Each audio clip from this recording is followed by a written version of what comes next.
Welcome to Chetana's kitchen. ಇವತ್ತು ನಾನು ತಮಗೆಲ್ಲರಿಗೂ ರಸಮ್ ಮಾಡಲು ತಿಳಿಸಿಕೊಡುತ್ತೇನೆ. ಬೇಕಾಗುವಂಥ ಸಾಮಗ್ರಿಗಳು: ತೊಗರಿಬೇಳೆ, ಜೀರಿಗೆ, ಕರಿಮೆಣಸುಕಾಳು, ಬೆಳ್ಳುಳ್ಳಿ, ಹುಣಸೆ, ಕೊತ್ತಂಬರಿ ಸೊಪ್ಪು, ಅಲ್ಲ, ಕರಿಬೇವು, ಟೊಮೆಟೊ, ಎಣ್ಣೆ, ಅರಿಶಿನ, ಸಾಸಿವೆ, ಉಪ್ಪು, ಇಂಗು. ಈಗ ಕುಕ್ಕರಿಗೆ ನೀರು ಬೆರೆಸಿ ತೊಳೆದಿಟ್ಟುಕೊಂಡಂತಹ ಬೇಳೆಯನ್ನು ಹಾಕಿಕೊಳ್ಳೋಣ. ಇದಕ್ಕೆ ಕಟ್ ಮಾಡಿಟ್ಟುಕೊಂಡಂತಹ ಟೊಮೆಟೊ, ಇದು ಬೇಕಾದರೆ ಉಪಯೋಗಿಸಬಹುದು, ಇಲ್ಲವಾದರೆ ನಡೆಯುತ್ತದೆ. ಎಣ್ಣೆ ಹಾಗೂ ಅರಿಶಿನ ಬೆರೆಸಿ ಕುಕ್ಕರ್ ಮುಚ್ಚಿಕೊಂಡು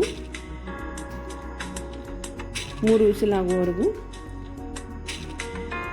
ಬೇಯಿಸಿಕೊಳ್ಳೋಣ. ಈಗ ಸುಲಿದಿಟ್ಟುಕೊಂಡಂತಹ ಬೆಳ್ಳುಳ್ಳಿ, ಅಲ್ಲ, ಕರಿಮೆಣಸುಕಾಳು, ಜೀರಿಗೆ ಅನ್ನು ಚೆನ್ನಾಗಿ ಕುಟ್ಟಿ ಪುಡಿ ಮಾಡಿಟ್ಟುಕೊಳ್ಳೋಣ. ಚೆನ್ನಾಗಿ ಪುಡಿ ಮಾಡೋಣ. ಈಗ ಒಗ್ಗರಣೆಗೆ ಬಾಣಲೆಗೆ ಎಣ್ಣೆ,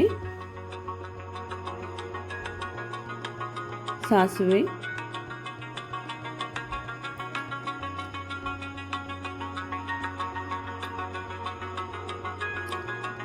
ಜೀರಿಗೆ, ಕರಿಬೇವು ಹಾಕಿ ಚೆನ್ನಾಗಿ ಸಿಡಿಸಿಕೊಳ್ಳೋಣ.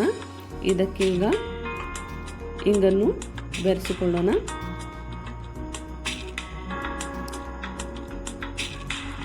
ನಂತರ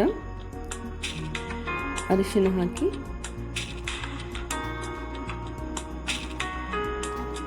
ಇದಕ್ಕೆ ಪುಡಿ ಮಾಡಿಟ್ಟುಕೊಂಡಂತಹ ಪುಡಿಯನ್ನು ಹಾಕಿಕೊಂಡು ಚೆನ್ನಾಗಿ ಎಣ್ಣೆಯಲ್ಲಿ ಸೇರಿಸಿಕೊಳ್ಳೋಣ.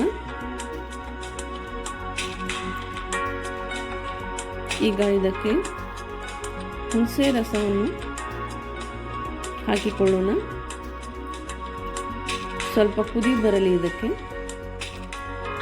ನಂತರ ಬೇಯಿಸಿಕೊಂಡಂತಹ ಬೇಳೆ ಇದಕ್ಕೆ ಸೇರಿಸಿಕೊಂಡು, ರಸಮ್ ತೆಳುವಾಗಿದ್ದರೆ ಚೆನ್ನಾಗಿರುತ್ತದೆ. ಇದಕ್ಕೆ ಈಗ ಉಪ್ಪು ಬೆರೆಸಿಕೊಳ್ಳೋಣ. ರುಚಿಗೆ ತಕ್ಕಷ್ಟು ಉಪ್ಪನ್ನು ಹಾಕಿಕೊಳ್ಳಿ.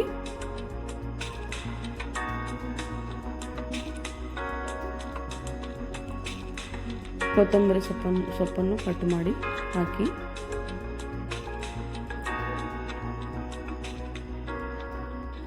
ಚೆನ್ನಾಗಿ ಕುದಿ ಬರಲಿ ರಸಮ್.